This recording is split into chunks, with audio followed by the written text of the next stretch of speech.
It's like your greatest strength is your greatest strength until it isn't. Responsibility, ownership. If you want to not get along with me, don't be responsible and don't own anything. That's like poison. But I think I got into it where it was almost like toxic responsibility. Javier Miller Estrada, performance coach, gym owner, and a guy who had 4 knee surgeries before he graduated high school. He turned that pain into a philosophy, but the same drive that built everything almost took him out. Who shaped your image? Who shaped your picture for you? I think my own life experiences, to be honest with you, like being an athlete who was injured a lot, didn't quite get the coaching maybe that they thought they needed. I first hurt my knee playing baseball, tore my meniscus, and then tore my ACL playing basketball, and had just 4 knee surgeries in high school. Emotionally and mentally, let alone physically. I was a mess, you know what I mean? Like looking back on it, if I'm being honest, I'll be a little bit depressed because your whole identity is associated with being an athlete. How much is showing up been like the pressure that you put on yourself? I think I got into it where it was almost like toxic responsibility, right? Taking ownership for things that I didn't need to take ownership of, and just accepting that some things just don't happen. It's not always up to me. What's your flaw? Hey, man. Hey. Great to have you. Pleasure to be on, man. Oh, man. Normally we do this over food, but I figure we might as well like hit record every once in a while. Food, maybe a bourbon, I don't know. Both will work. Both will work. Both will work. Yeah. So, but for those that don't know, I mean, we've spent a lot of time together over the years. It's been a long time. I mean, I met you, I think I was presenting at Athletes Acceleration. Yep, in California. Yep, I was presenting there. And then Nicole Rodriguez says, hey, Kev, can I help you in the morning? I'm like, hey, I am not a morning person. If you want to help me run this show, let's do it. And then put you through a bunch of stuff. And I needed to find the athlete in the group. And I was like, yeah, it looks halfway decent. Right. Let me use some examples. So I started to be like, hey, and then it's funny because I'm like, all right, so you can move a little bit, which is good. But then I'm like, well, you actually understand all this stuff too. And then that turned into a pretty long relationship, which is cool. So almost a decade. It's been crazy. Yeah. And you have kept your hairline. I have not. You know, I have not. But I was telling Rob, like, you basically look the same though. I do? Yeah. Let's go. And so it's good. I'll take it. And you're like, when you met me, I remember one of the first things you said is like, man, that's a good looking dude. That's exactly what you said, yeah. right? Yeah. That's good, man. Well, I appreciate it. You've come such a long way. Ignite is an incredible business. I think that people don't realize like actually how the business started. You've been now at a point where, you know, you built a brick and mortar. The facility is the premier training facility in Chandler, which is a absolute stomping ground for elite level performance and athletes. But it's also, you built the podcast, you've done a journal and a book, you're starting to do some education, you're speaking on stages. Like your coaching career today, it's not even what you probably thought it was when you first started or what it would be. But I think what's more important is I don't think there was an example for you to be like, I think I could go and create that career when you first started. Like you've kind of mapped your own journey. For those that don't know who Javi is, Coach Javi, who's Javi? I appreciate that, man. I think one thing I've been good at is following people, looking up to them as examples. You are one of them. So I didn't have a linear example, but I saw how you presented yourself at that conference and you did it in a very high level. So that's something I'm aspiring to be. I own a gym. I am part of an education company as well. I have a planner, but most of all, I think the thing that defines who I am is I just love to coach people. Yeah. So now I love coaching my coaches. I love coaching my athletes. We work with high school, college, some professional athletes, but at the end of the day, as long as I'm making an impact, like I'm good. You know what I mean? So anything that helps me further that, like that's what I want. Yeah. I want that to be my legacy, you know? And I think you're building that, and it's been a fun decade journey to see that happen. On stage at that event, I still remember one of my talks, but like that talk I gave, I talked about one of the biggest coaching lessons I've ever had, which was I was in the Picasso Museum in Barcelona, Spain. And I was seeing the legacy that was being built by Pablo Picasso and everything. And one of his mentees was Salvador Dali. And it talked about the relationship with Dali. And one of the cool stories that I heard was Dali looked up to him so much. And he then, as of honor, he painted a picture of his view of his mentor. And then he sent it to him one day. And they had a great relationship, having fun, date nights, the whole 9 yards. But what was really cool is he looked up to him in such a way, and then he drew this picture for him. And the painting got sent to him. He opens it up and never spoke to Dali ever again. because Picasso was so offended by the way his student viewed him. And it was crazy. He was so offended by the way his student viewed him that he never wanted to talk to him again. And I'm saying that because it was actually that talk I gave, and then I flipped the switch, and then the next morning we're on the field in coaching outfits and we're training, and you get to see me in different places. But one of the things that I think is so important is like the people that I have been opportunity to coach with and work with over the years is the people that I look up to. And you've been one of those people. Thanks, man. You've been one of those people that it's like, if you painted a picture of me that I wouldn't like, it would actually affect me. So how can I shape that image? In the world of coaching, how did you get into coaching? Who shaped your image? Who shaped your picture for you? That's a great question. I think, first of all, my parents. I know a lot of people say that. My dad, social worker, mom, teacher. So I think I was always going to do something like this. That's why I got into it. And then I think my own life experiences, to be honest with you, like being an athlete who was injured a lot, who didn't quite get the coaching maybe that they thought they needed, right? Looking back. What sports did you play that you got? Yeah, so I first hurt my knee playing baseball, like slid in like an idiot, like really late, late slide, tore my meniscus, and then tore my ACL playing basketball, and had just 4 knee surgeries in high school. And, and that's why like I love working with high school athletes, because I know what a critical time it is and how emotionally and mentally, man, like let alone physically. Yeah. I was a mess, you know what I mean? Like looking back on it, if I'm being honest, was probably a little bit depressed, because your whole identity like is associated with being an athlete. And especially social acceptance. Oh, yeah. I mean, I had 3 knee surgeries, and it was like I and remember, your back too, man. Yeah, I didn't have my back issue until college. Okay. I actually was in back pain growing up, but I really didn't have any critical back issues that put me out, because I was always like grinding through that. But the knee did. I mean, it took me out seasons. It took out a rest. I had won a national championship as a wrestler. And then the next season I had knee surgery and I couldn't compete. So there's like a lot of people like were trying to shoot for my head. And it was like this feeling of like, I'm on the sidelines. So I had to almost like coach my team, but coach myself out of it. But I lived in the training room all through high school. That's good that you stayed close to the team. I think one of the things that like with athletes, you had to, right? Yeah. But some of like when you're removed from that environment, man, it's just, so that for me was really, really tough. So I love being able to connect with athletes and just share what I went through. I think I'm easier to connect to than like their parent or something like that, right? You're kind of cooler. Kind of cooler. I try. Not as cool as those kicks you got there. Hey, man. Shout out to Jetmore, man. I always get that custom look, right? Yeah, man. Best artist in the game.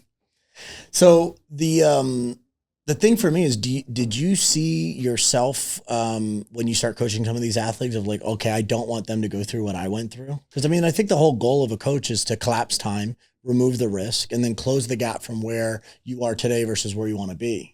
Do you see yourself when you work with these athletes like, oh my God, you're heading down a wrong road if you keep down this path? Let me help you. Yeah, I mean, I've seen athletes who were in their own head like I was. You start to question yourself. You start to question who you are. I've seen that, and I think being there to just be nothing but a sounding board, if not advise them on how we can move past this and move past it as quickly as possible, like you said, I think is what I like to do, because it's little comments like that you'll see coaches make, like, oh, you're injured again, or, oh man, you're broken. Like you get that a lot too. Coaches are like the worst too, because they'll say like, oh man, you're always broken. You're always something wrong. I hated hearing that. You know what I mean? I remember when I tore my ACL, I tore it in like a rec league basketball game. I told my dad was like, you got to use your crutches. I'm like, I am not using crutches because I have been injured. I don't want to be known as the injured kid. And so like, that is the stuff that most coaches don't see. And I think being able to relate to them and understand like, hey, there is a path forward. It may not be the one you thought, right? But there is a path forward and I can help you get there. It's also the path that they don't have to go on if they are being prevented and focused on beforehand. And it's not that you could prevent that, but you could absolutely reduce the risk, which is something that you do. And I think a lot of people don't realize that either. What is the message that you have to parents that they have that fear that their kid's going to get hurt, or they feel as if the school doesn't necessarily have their best interest for their kid's future? I mean, I don't have kids, but I can understand, right? That's your most valuable asset. I may have heard somebody say that once or twice, but as a parent, that is a legit concern. I think what parents should think about is not just what their kid is right now, but really think about who their kid can potentially be. Because right now, especially in Chandler, right? It's sunny year round. It's a rat race. It's keeping up with the Joneses. It's let me do everything every skill work coach, every this, every that, but they forget that the athlete still is a kid and they need to be able to pick and choose and have the discipline to understand what is going to be most important for my athlete, not what do I need to do because social media tells me I need to do it, right? Or I'm a bad parent if I didn't take them to their sixth practice of the extra practice of the week. And so for parents, it's like find someone who is going to consider the big picture with your kid, help you choose what is going to be maybe the most worth your time activity, and not just do everything, because not every athlete is built differently. I wasn't built differently. I didn't make it, right? And without that person that's guiding you, like you could just run your athlete into the ground, create resentment, and then ultimately like that's not what anybody wants. Yeah, and I remember my dad saying, because my father's a firefighter and my mom's a teacher, and you learn so much work ethic from them, from the way that they showed up.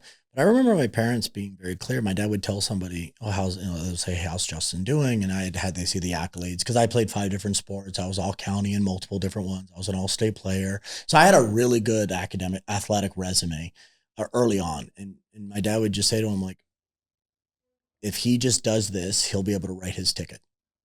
He makes the right decisions. He's good. And, he understands how to be a leader, but if he just stays healthy and does his thing, he'll write his ticket. And I remember getting hurt and thinking to myself, like, I basically just cost my parents a plane ticket that my body couldn't cash now.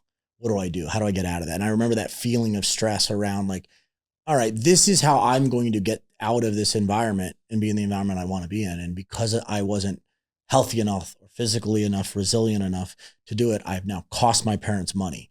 My parents never put that stress on me. Like they saw that.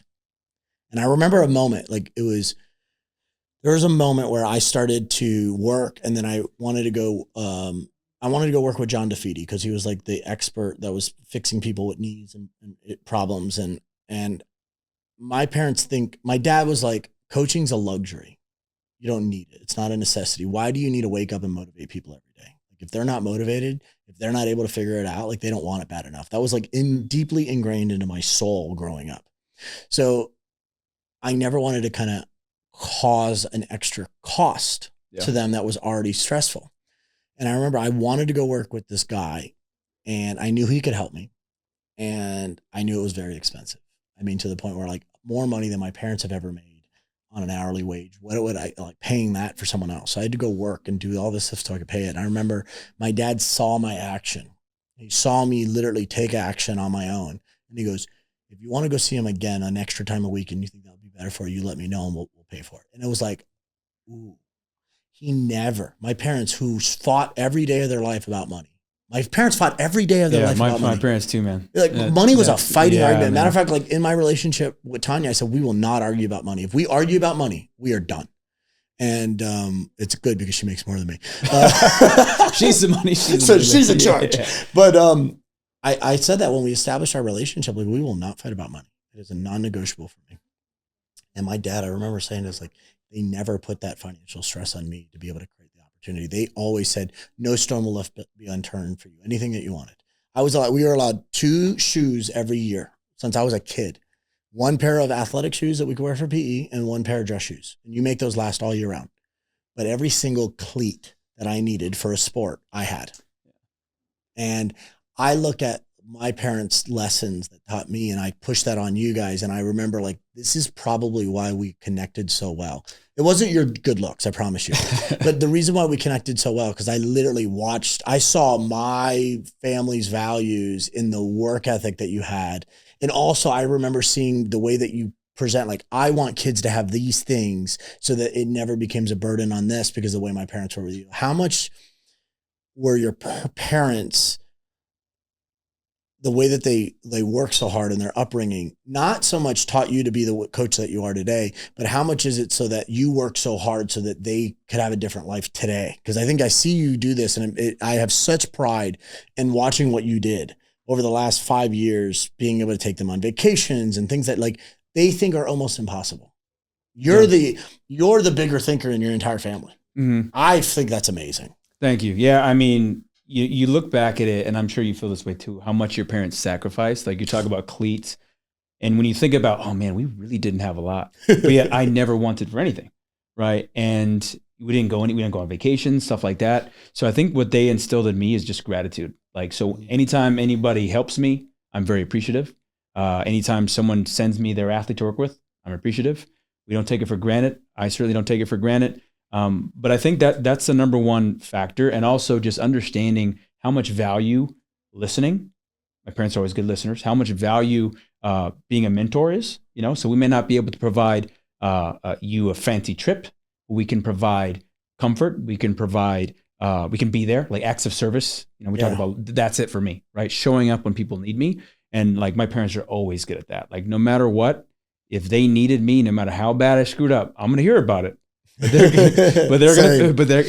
hear about a lot, but they're gonna be in there. The worst times too. They're gonna be like, they're gonna bring, remember that time? Like, God, you can't remember yesterday, but you can remember that 2 decades ago. Thanks, Mom. But they'll show up no matter what. Literally, straight off the back, And I think that's a value that you still hold true, which is showing up. That a lot of people don't. They say one thing, but then they don't put it in. You tend to put so much burden on yourself. Yeah. How have you worked on that over the years as you've matured in business? Because you've taken on not only this kind of desire of building your own business and brand, but now you have staff to build, and then you have a partner that you're working with, and then you have, teams that you've committed to, and now you have teaching that you've done. Like you still commit to things. You say yes to a lot of stuff, but your biggest fear sometimes is letting people down. I've seen that as like a deep ingrained need is to not let people down and to be there for people. How much is showing up been like the pressure that you put on yourself, and how do you actually not necessarily cope with that, but how do you manage that stress? Because I think a lot of people, they don't know, they never see your stress that you're dealing with during your coaching hours. Yeah. They have no idea the pressure Javi's under. They just know that, all right, well, Javi's pouring into me, so fill my cup. And they take. Yeah. I mean, well timed, what I went through last year, right? I didn't make it to the last time to see it because I decided to get in the hospital, right? It was cop out. Yeah. Had to go to the damn ICU and almost died. Yeah. Jeez. But we're here. But I think like one thing I like to say is that it's only funny now. It's funny at that moment was not funny. No. And the hospital bill is not funny either. But, it's like your greatest strength is your greatest strength until it isn't.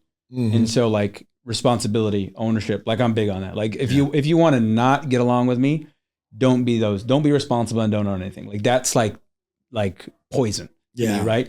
But I think I got into it where it was almost like toxic responsibility, right? Taking ownership for things that I didn't need to take ownership of, and just accepting that some things just don't happen, right? It's not always up to me. And I don't know whether that's from control or if it's just an unchecked, good thing that became unchecked. So for me, it's now about like listening to my body. Who do I feel good? Or how do I feel when I'm around people?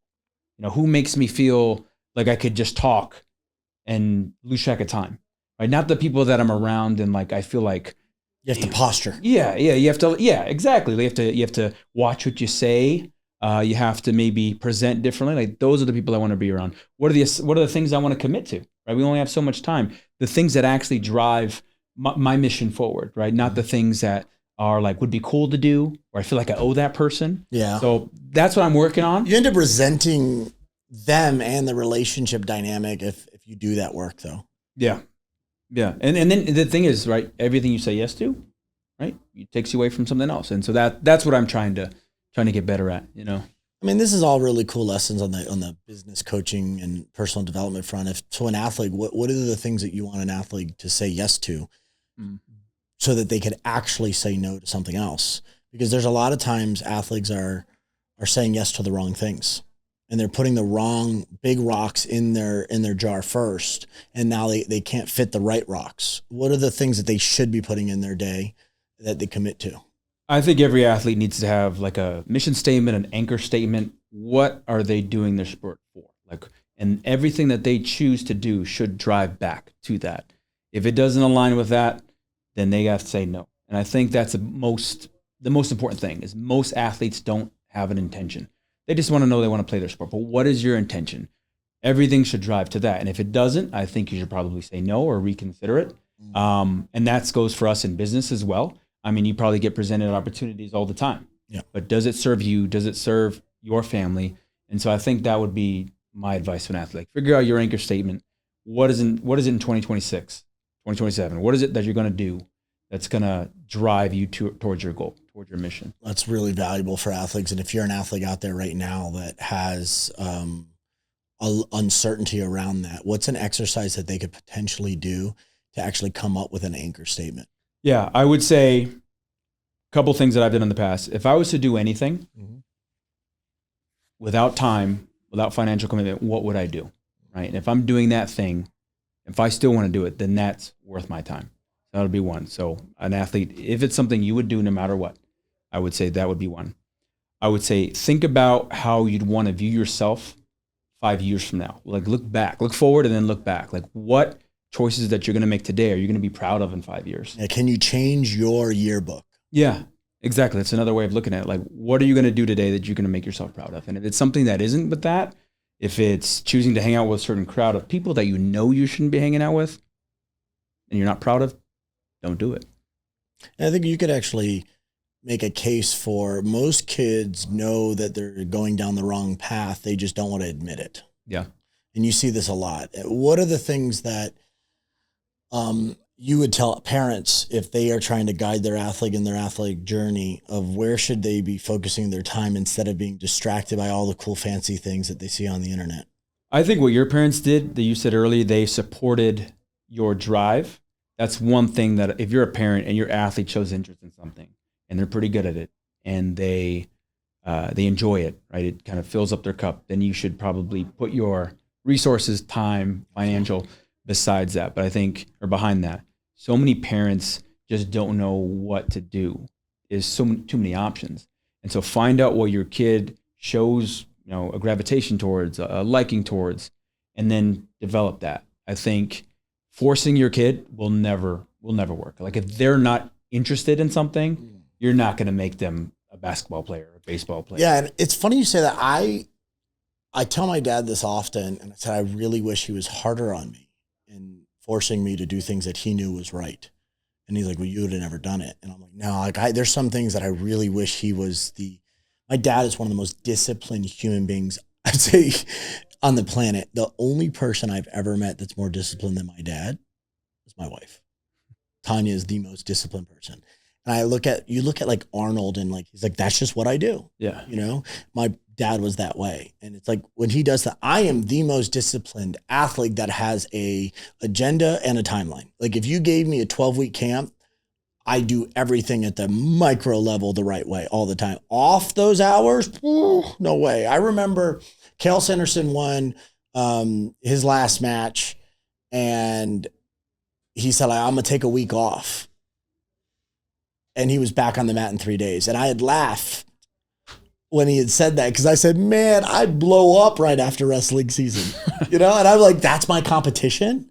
And now you look at him, he's one of the greatest of all time. He's building a legendary program at Penn State. And that's what makes him so special is it's ingrained in who they are as an identity. I personally look at the discipline that those people have and go, oh my God, it's unbelievable. What are the things that you think are the things that every athlete needs to be disciplined with? Their time would be the first one.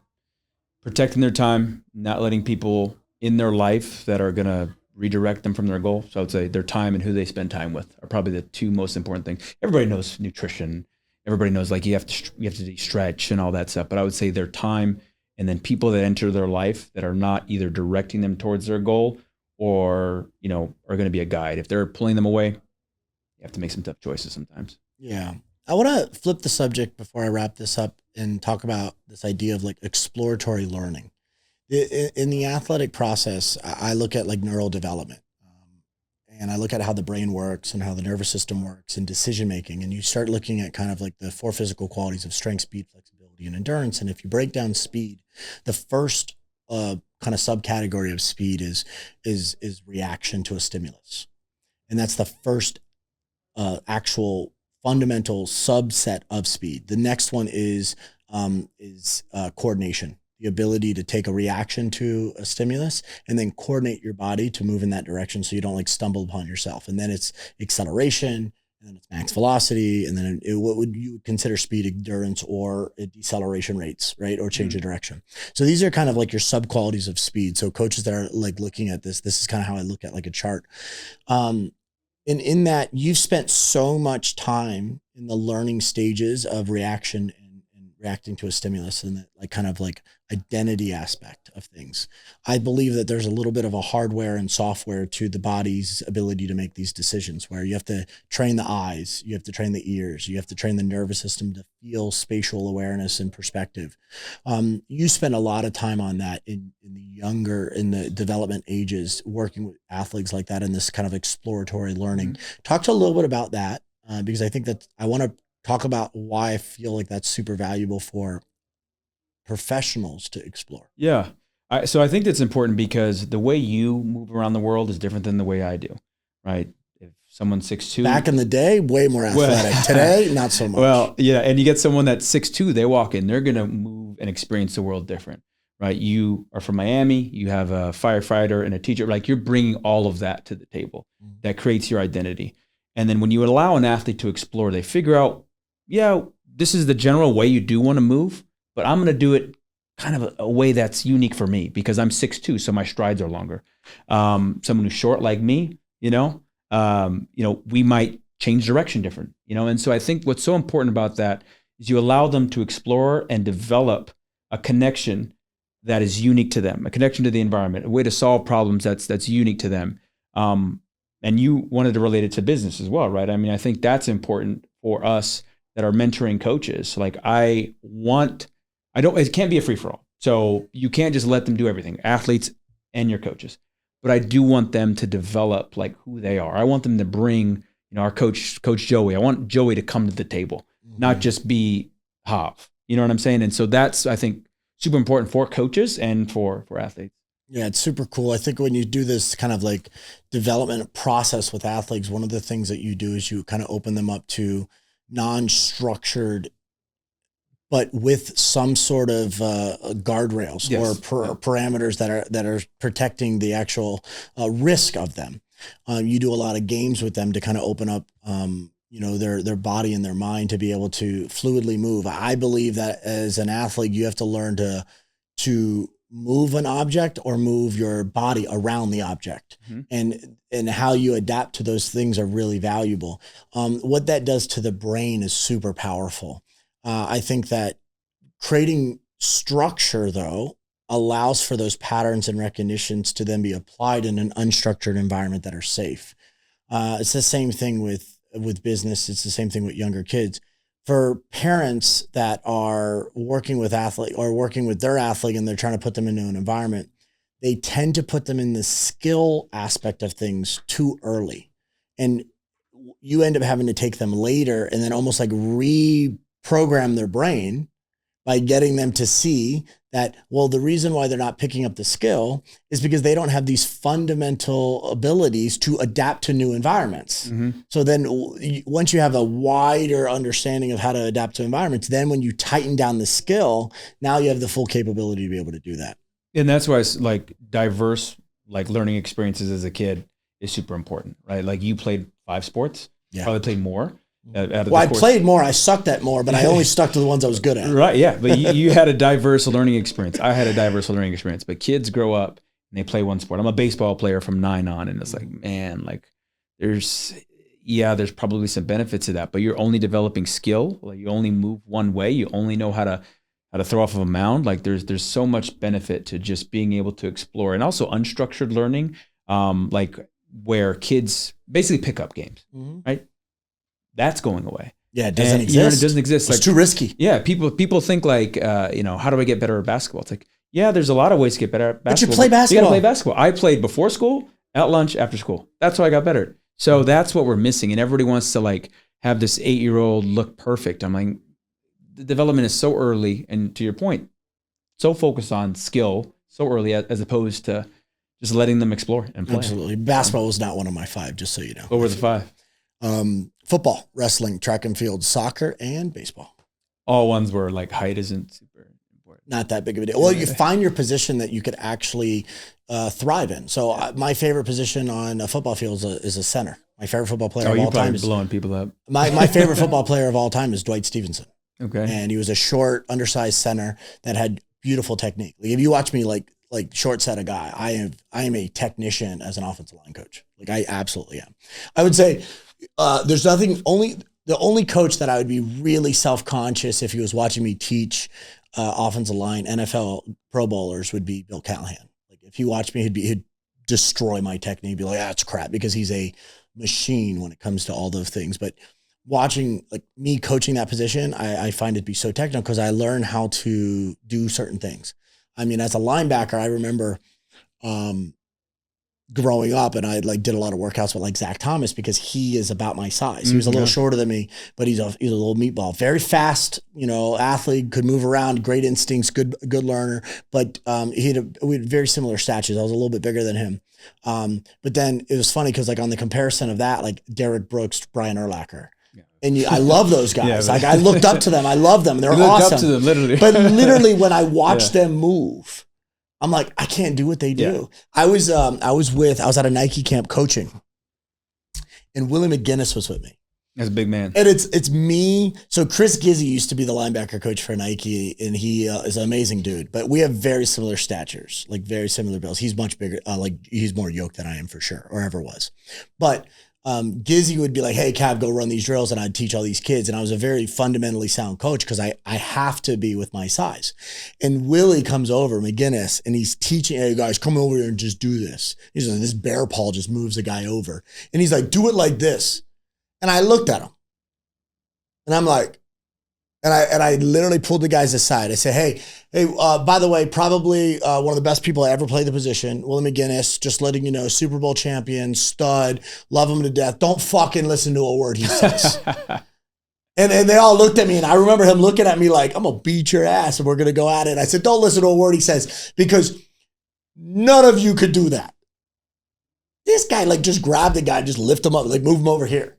And there's and I literally said hey, you two, you go learn over there. The way he taught was hey, none of these guys could physically do that. He literally was just hey, just do this. And I'm like, they're into their body at that point. Yeah. And I was getting down blocked by 330, 6'5".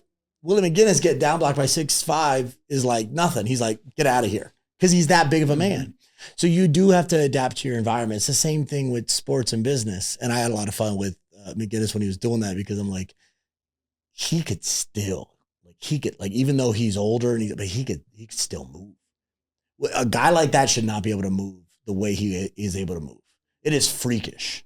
And I look at it and go, you got to figure out who you are.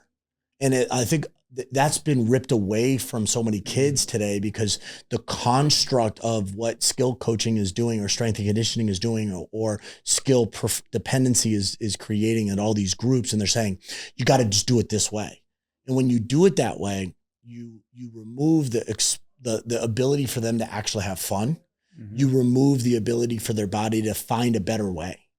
And I think that what you're doing on the sports side is so fascinating. And I think it's missing in today's day and age.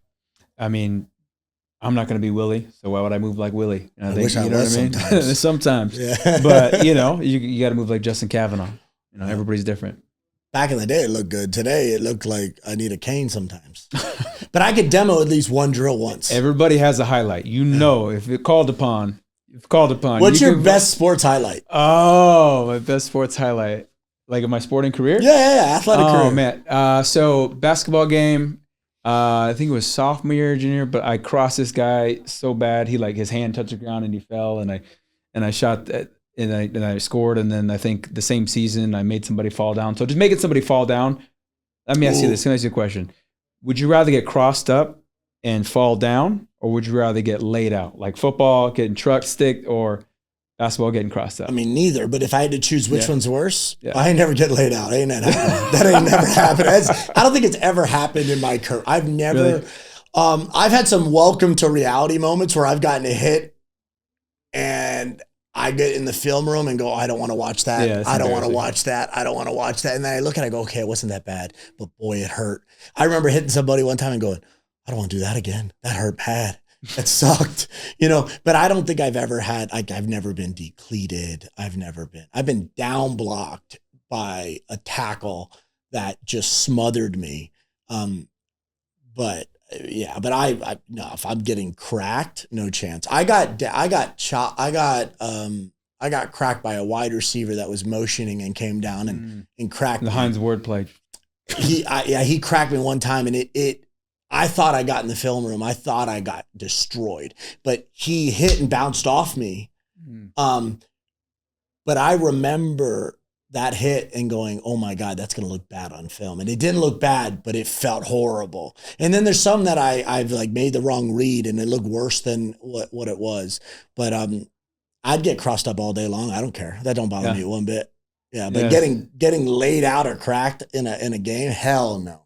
That ain't happening. That ain't happening. I would rather miss the play and lay somebody out than basically make the play but get destroyed. No chance. Okay. Yeah. I think I'd have to go with that's a tough call. Yeah. It depends. Like, have you ever been laid out? Yeah. Yeah, it's not happening. No.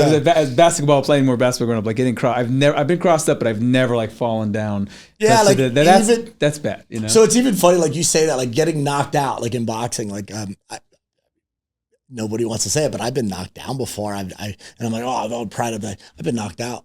You know who knocked me out? Shannon Briggs.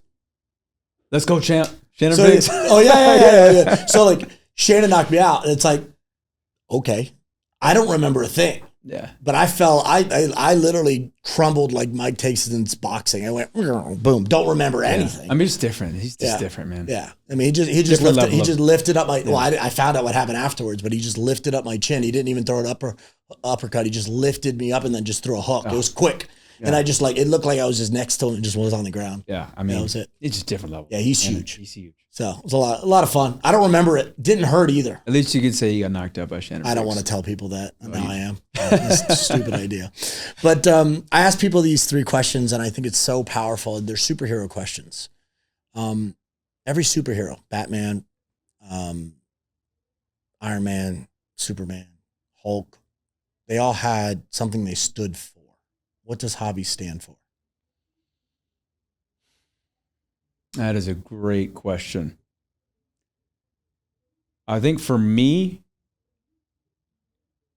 I'm going to go back to gratitude. I really think it permeates like everything that I want to do. Like, I think when you have that, it shapes how you view the world.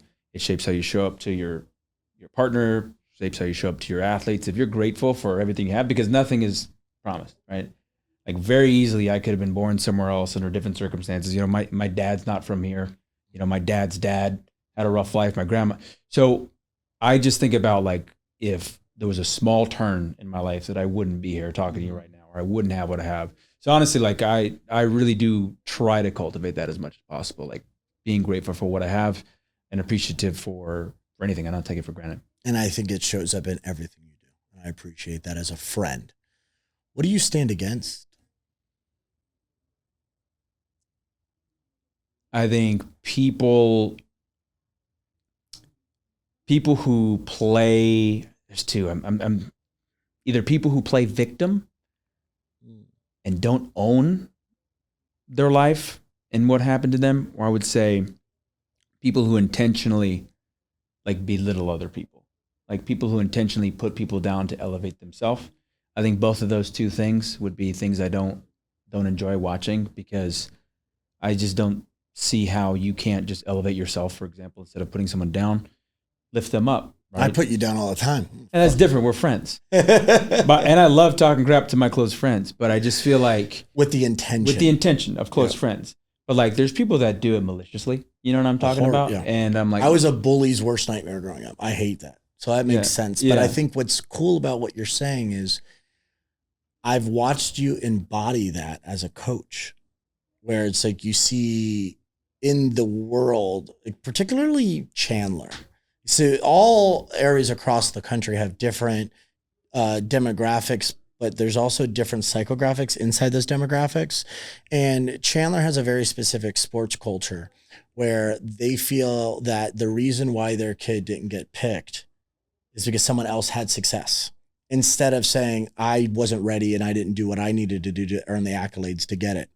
And that becomes a victim mentality. So what they do is they basically play victim and then they knock other people down, when in reality, they had the chance to take ownership in their work, take action around where they are, and then build a bigger business, build a bigger brand, build a bigger building, and actually build a bigger resume as a sport so that you actually get the accolades that you feel like you deserve instead of playing victim to not being chosen.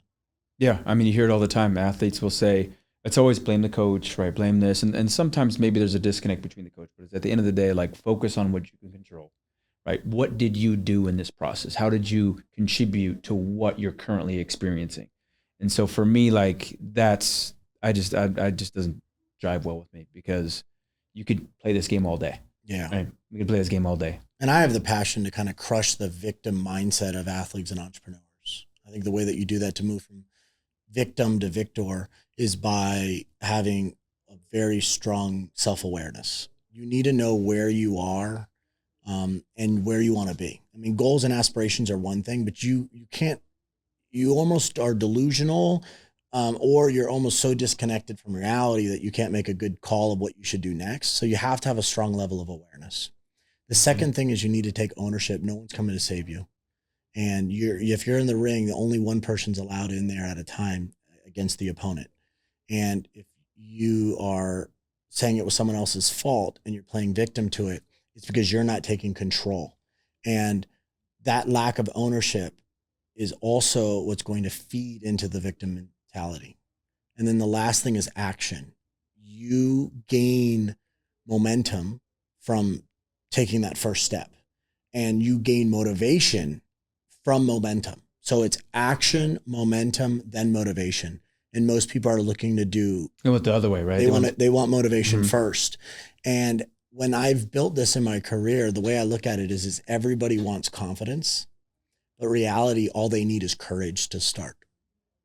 And I commend you for having the courage to put yourself out there in uncomfortable situations so that you could help people, because it's a very vulnerable place to be. And a lot of people don't realize that. And it's something I think, well, I appreciate that. Thank you. It's something that I've gotten better at, and just, you have to cultivate that. Like, it's not most people's first instinct. I'm like, yeah, I'm over here, I'm putting myself out there, this is great. No, but you have to be willing to go through that. So, and then doing something with it, right? Yeah. Like getting that feedback and then doing something with it. What's your flaw? Probably saying yes to too many things.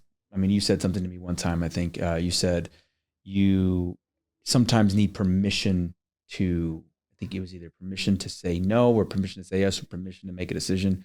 And sometimes I don't think I listen to myself enough, because I do take in information from people. Like, I do value that, but sometimes, I just need to go and need to listen to myself.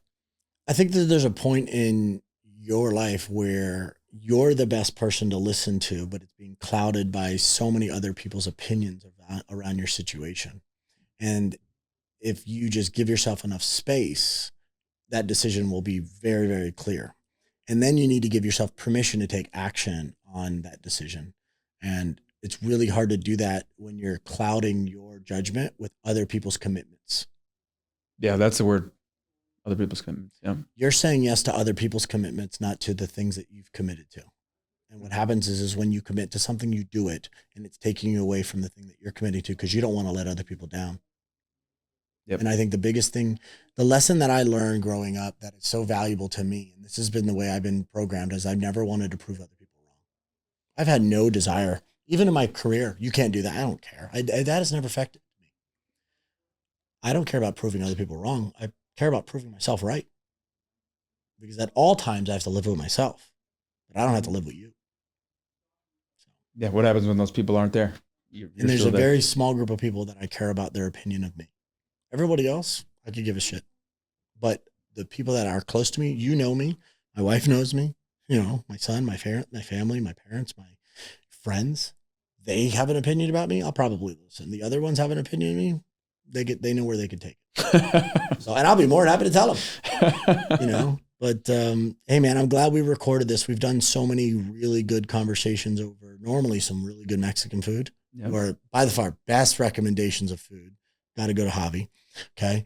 And always a good couple, old fashions and a good time. And good coffee too. Great coffee. Yeah. It comes to food in general. I think that's another thing where we get along is we both like. Very judgmental too, by the way. Don't put bad food in front of me. Harsh critic. Absolutely. Yeah. Well, until next time. Thank you, sir. My friend. Appreciate you. Thanks for having me. Yeah, man.